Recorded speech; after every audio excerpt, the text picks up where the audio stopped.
Wage poverty and income inequality in the United States. There are many aspects involved in the study of wage poverty and income inequality in the United States. When you look at the factors of socioeconomics, politics, and gender equality, the American standard of living is suffering negative consequences. We believe that policies that contribute to economic growth will cause wages to rise and poverty rates to fall so that everybody can have a chance to enjoy our nation's prosperity. What is income inequality? Income inequality is a term given to the extent to which income is distributed in an uneven manner throughout a population. In a population where income is normally distributed, we would expect to see that a vast majority of income would be held by a middle class consisting of around 60% of the population, with the remaining 40% divided between lower and upper classes. Many socioeconomic class models support this type of distribution. William Thompson and Joseph Hickey state in their 2005 model that those in the lower middle class would have yearly incomes of around $35,000 to $75,000. However, this is not the case in reality.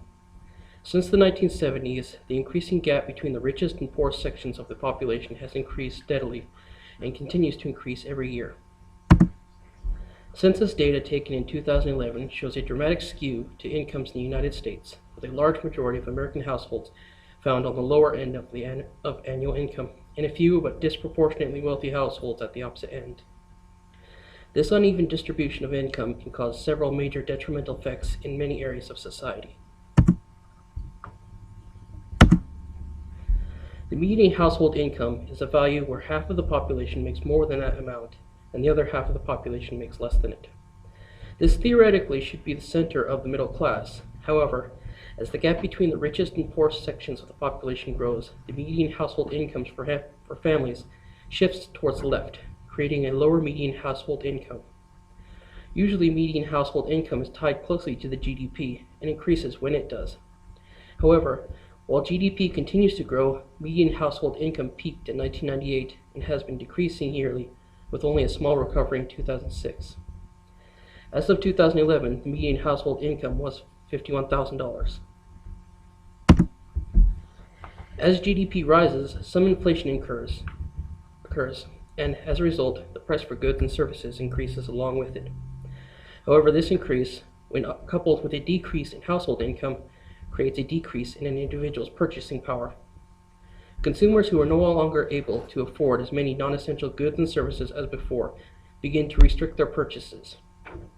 This can slow or even stop economic growth. For those families who have no non-discretionary spending prior to the decrease in household income, may have to opt for social programs such as welfare and/or increase their reliance on personal debt in order to subsist. With decreased consumer spending, economies can begin to slow down. President Obama's chairman of the Council of Economic Advisors, Alan Krueger, stated that while the top 1% of households saves about half their wealth, the general population at large has a savings rate of about 10%. When those who do have more discretionary income are able to use it to invest, they often invest in areas that benefit the economy. Investments into labor-focused areas of the economy, like manufacturing, construction, and employee wages, have been proven to help spur economic growth. As median household income decreases, the amount of people who fall into poverty increase. During 2007 through 2013, those in the lowest income quartile had their household income decrease 10.2%, more than any of the other quartiles. This drop in household income is much more debilitating to those in this quartile, as they are far closer to poverty than that of the others. Intergenerational mobility is the ability to have successive generations do better than the preceding ones. In 2012, the President's Economic Report to Congress, Chairman of the Council of Economic Advisors, Alan Krueger, detailed how greater income inequality has a positive correlation with decreased intergenerational earnings elasticity. This correlation, dubbed the Great Gatsby curve, shows that as the income inequality of a country increases, the chances of a child moving out of the income bracket of their parents decreases.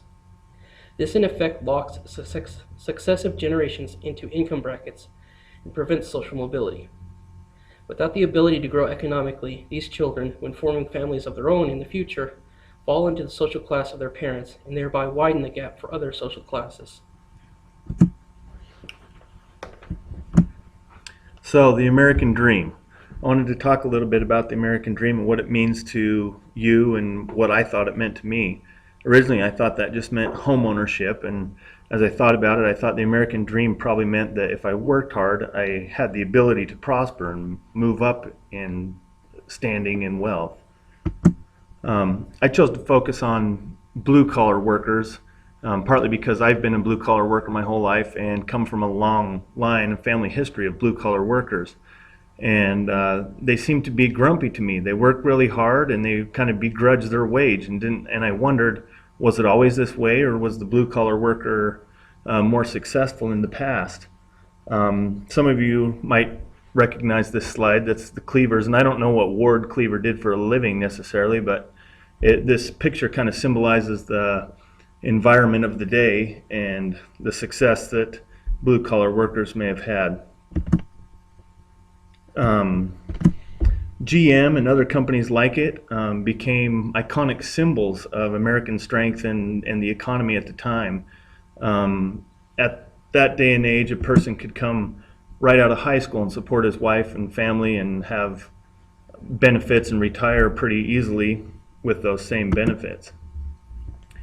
With GM's bankruptcy, it was kind of symbolic and type and shadow of the end of an era for the blue-collar worker and the wages that they once enjoyed.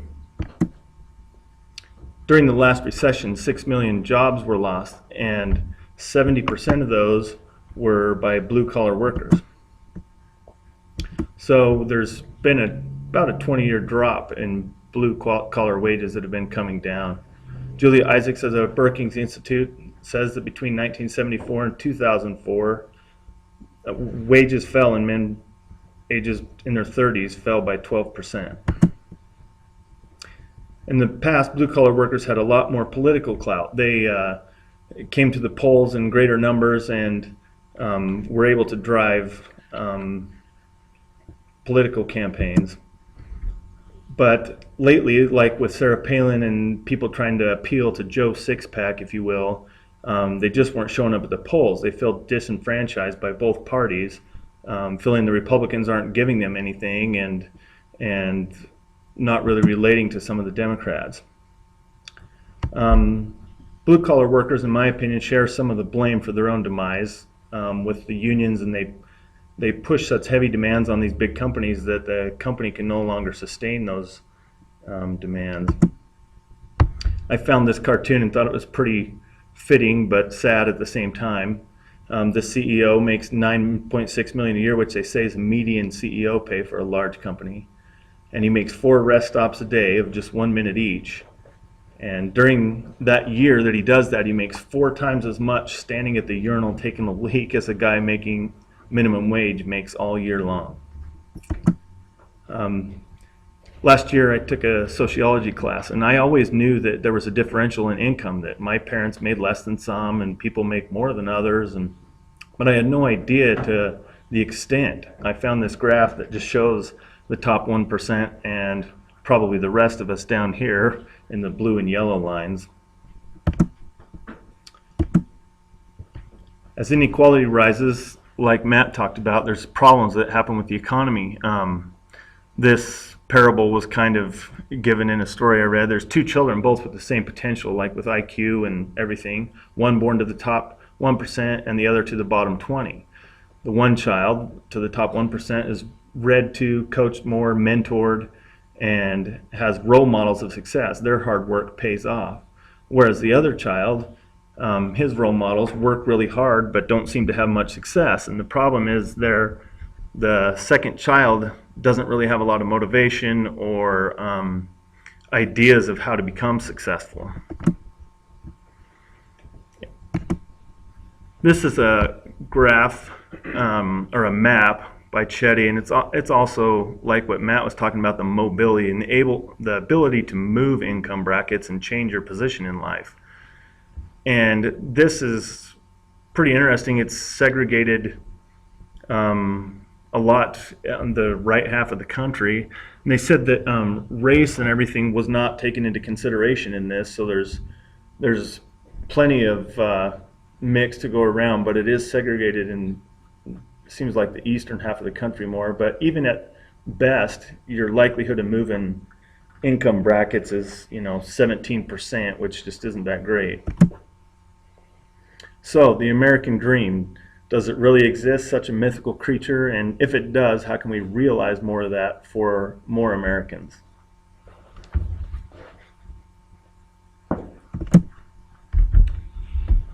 Income inequality with gender. The media has stated that women make 23% less than men do. So is this really true? Well, yes and no.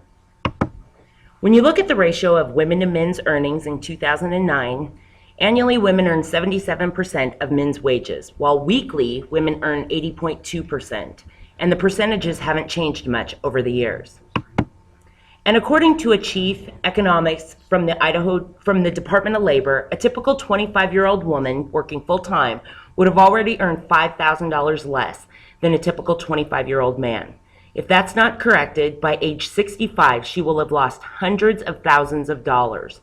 We know that women earn less than men in every state and region of the country, and once you factor in race, the pay gap is even larger. Decades of research shows a gender wage gap even after factors like education and experience are taken into account, concluding that discrimination is the best explanation of the remaining difference. Economists attribute about 40% of the pay gap to discrimination, with 60% explained by differences between workers or their jobs. However, even after the explained differences might be more complicated. For example, if high school girls are discouraged from taking math and science classes leading to high-paying STEM jobs, shouldn't we count that as a lost earnings opportunity?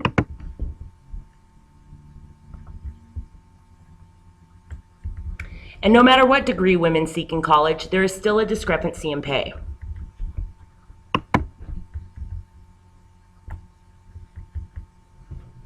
As Matthew Iglesias states, I don't think that simply saying we have 9 cents of discrimination and then 14 cents of life choices is very satisfying. So no matter how you look at it, pay discrimination is real, and it continues to shortchange American women and their families. One myth to the gender wage inequality is that women put their family first, but this doesn't explain gaps at the start of a career. And although researchers have addressed various ways that work hours or schedule might explain some portion of the wage gap, there may also be a motherhood penalty. That is nothing more than the perception that mothers will work less, have lower competence and commitment, which can result in mothers receiving lower salary offers. So what is the total gender wage inequality gap? 4 to 7%. And how do we attack this? With increased funding to promote education, training, and hiring for women in STEM industries. The $4.35 billion Race to the Top competition grants states competitive preference if they demonstrate efforts to close the STEM gap for girls and other underrepresented groups. Supporting women-owned small business. The Recovery Act and the Small Business Jobs Act have made $4.5 billion available through more than 16,000 loans to women-owned business, given opportunities for women-owned business to receive federal contracts through the Women-Owned Small Business Contracting Program, and awarded 1,050 women-specific grants from the National Science Foundation. Legislation has also been enacted to protect women against pay discrimination with the Lilly Ledbetter Fair Pay Act, helping women get the pay that they've earned, through the National Equal Pay Task Force, which identifies and rectifies challenges to gender pay disparities for victims of sex-based wage discrimination, and the continued push for the Paycheck Fairness Act, which would give women additional tools to fight pay discrimination. I feel that legislature and society need to continue the fight to ending gender wage inequality. Gender should have no basis in what you're paid for your job. That should come down strictly from your education and your experience.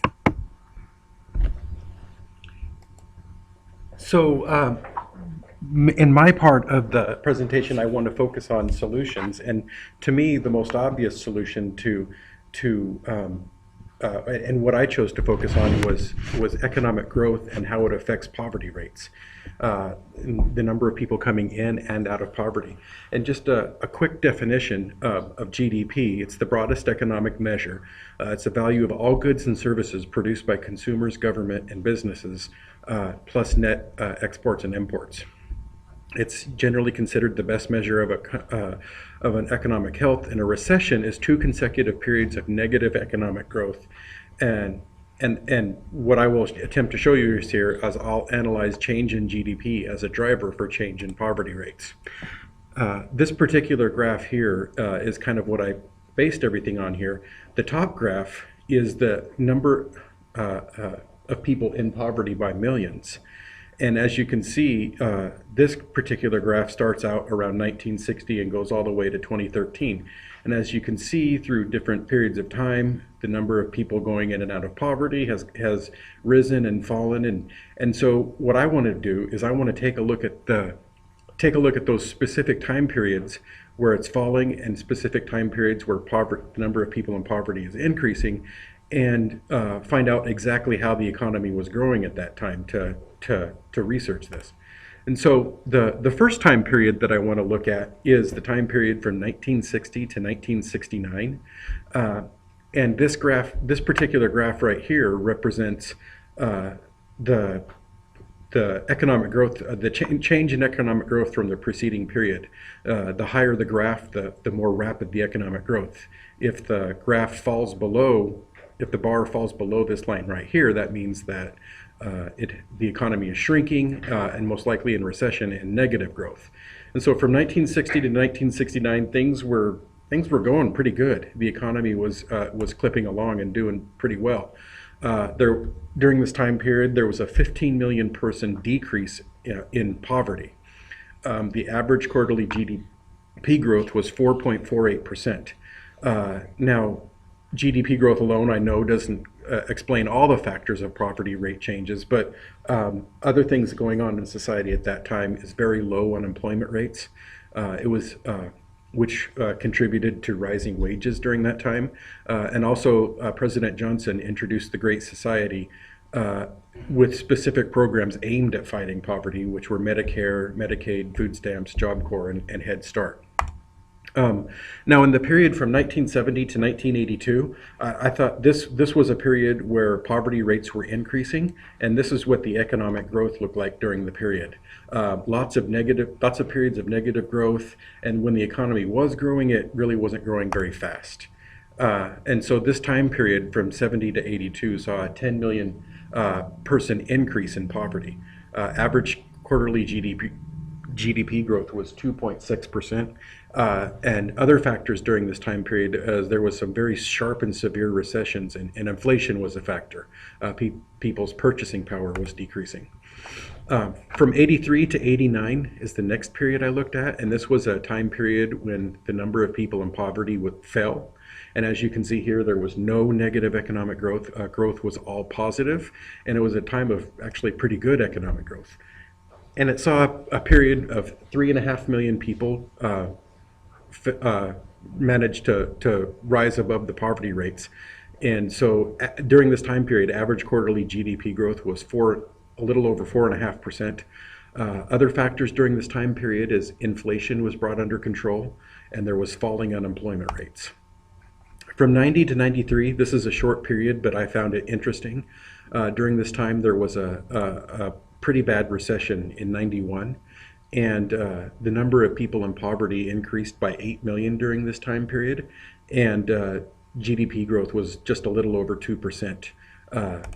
And from 94 to 2000 was a good economic time period, and it actually saw a pretty good economic clip. Now, the number of people in poverty declined by 8.5 million during this time. Average GDP growth was just under 4%. There was welfare reform, other things aimed at fighting poverty, welfare reform, increased use of the earned income tax credit. And during this time, there was a scarcity of labor where businesses had a hard time actually finding employees to work, and which drove up wages. From 2001 to 2013, This is what the economy looked like. Very tepid economic growth, and actually one of the worst recessions between 2007 and 2009. Now, during this time period, poverty increased. Those in poverty increased by 14 million. Average GDP growth was below 2%, which is really bad. Other factors, there was a small recession in 2001, a really bad one between 2007 and 2009. Now, from what I can see here, the solutions are is that the number of people in poverty declines when GDP growth is at or above 4%. Low unemployment and scarcity of labor drive poverty rates down. Another thing is investment in accountability and education leads to a better paid workforce. And corporate tax rates, just to save time, I'll go over them quickly. I think that a reduction in corporate tax rates could really drive economic growth if we chose to go that route. This is where the United States stands as far as corporate tax rates compared to the rest of the world, where I think there's only one other country other than us that has higher corporate tax rates. The United States has stayed flat right around 40%, while the rest of the world is trending down. So I believe that if we were to lower corporate tax rates and become more competitive with the rest of the world, it could drive economic growth here at